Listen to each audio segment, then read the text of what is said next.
My gebed vir elkeen hierdie week is, Vader, baie dankie vir die voorreg wat ek het om vir my Boetie en Sissa te kan bid. Liewe Here, dankie vir u hand oor ons hierdie naweek. Vir party was dit 'n lang naweek en vir ander was dit 'n naweek waar hulle moes werk. Maar nog steeds, Here, baie dankie vir u wat ons deurgedra het en dat ons gespaar is om hierdie nuwe maandag te kan begin. Here, ek bid vir my Boetie en Sissa vir hierdie dag en week. Here, mag hulle dag en week gevul wees met die teenwoordigheid van Jesus.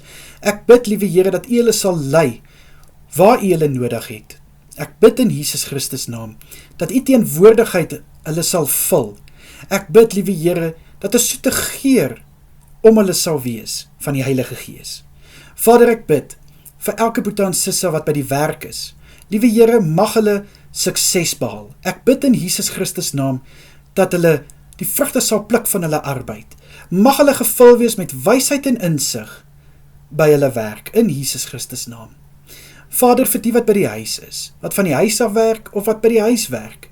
Liewe Here, vir hulle, wie se dag en week 'n normale dag en week is. Here, ek bid in die kosbare naam van Jesus, dat geen oomblik vir hulle 'n mors van tyd sal wees nie. Dat elke oomblik, liewe Here, benut sal word, in die naam van Jesus. Ek bid, Vader, vir 'n geseënde dag. Ek bid vir seën oor hulle in hierdie week. Vader, mag dit wat hulle hande vind om te doen tot verheerliking van die naam van Jesus wees.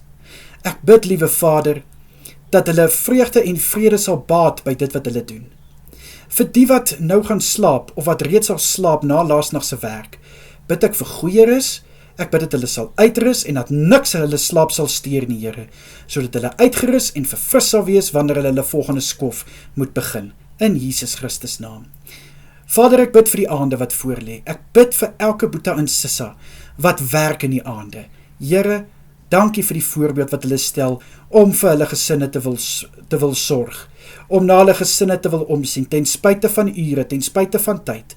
Vader, ek bid in Jesus naam vir 'n salwing op hulle werk, vir 'n seën oor hulle hande, vir 'n seën oor hulle gesondheid in Jesus Christus naam. Mag hulle versterk wees, Here, wanneer hulle werk doen, en ek bid dat hulle dit sal doen met oorgawe en met deursettingsvermoë. Vader, vir elke Boetie en Sissa wat die voorreg het om te kan gaan slaap, bid ek, liewe Here, dat hulle in die aande wat hulle gaan slaap, goeie rus sal ontvang. Mag hulle nagrus soet wees, dat selfs hulle drome ook soet sal wees. Ek bid vir u hand van kalmte oor elkeen van hulle, en liewe Vader, dat hulle rustigheid sal beleef in hulle harte en in hulle gedagtes. Liewe Here, ek bid teen enige iets wat hulle nagruste wil kom steur. Liewe Here, ek bind hierdie werke in die naam van Jesus, en ek ontbind die vrede van Jesus oor elke Boetie en Sissa.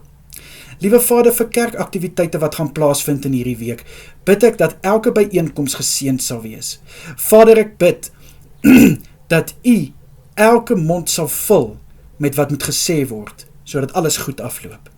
Ek bid vir elke selgroep, Here, dat u asseblief elke byeenkoms sal seën.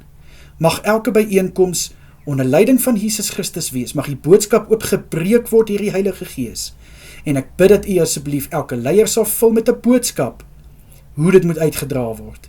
Ek bid, Here, dat u teenwoordigheid elke vertrek sal vul, in Jesus naam. Vader, ek wil bid vir elke Boetie en Sissa wat hierdie week verjaar. Mag hulle 'n geseënde dag hê. Ek bid dat hulle dag gevul sal wees, Here, met omgee en met ondersteuning, met liefde, dat hulle dit net kan ervaar as 'n spesiale dag en sal weet hoe geliefd hulle is. Vir die nuwe lewensjaar bid ek vir goedheid en guns oor hulle. Ek bid vir seën en ek bid vir voorsiening. Liewe Here, voorsien vir hulle, vir dit wat hulle nodig het in Jesus naam. Vir elke huwelik wat hulle huweliksherdenking vier, bid ek, Here, dat u asseblief elke huwelik sal vashou in die arms, sal omring met u leiding. Ek bid, Here, dat hulle liefde net sterker en sterker sal word, dat hulle saam as 'n eenheid van krag tot krag sal gaan, en mag daar net 'n seën op hulle huwelik rus. Vader, beskerm asseblief elke Boetie en Sissa deur hierdie dag en week, en ek bid dat u elkeen sal veilig hou waar hulle self bevind, en Here, bewaar hulle in die aande. In die kosbare naam van Jesus is dit my gebed. Amen en amen.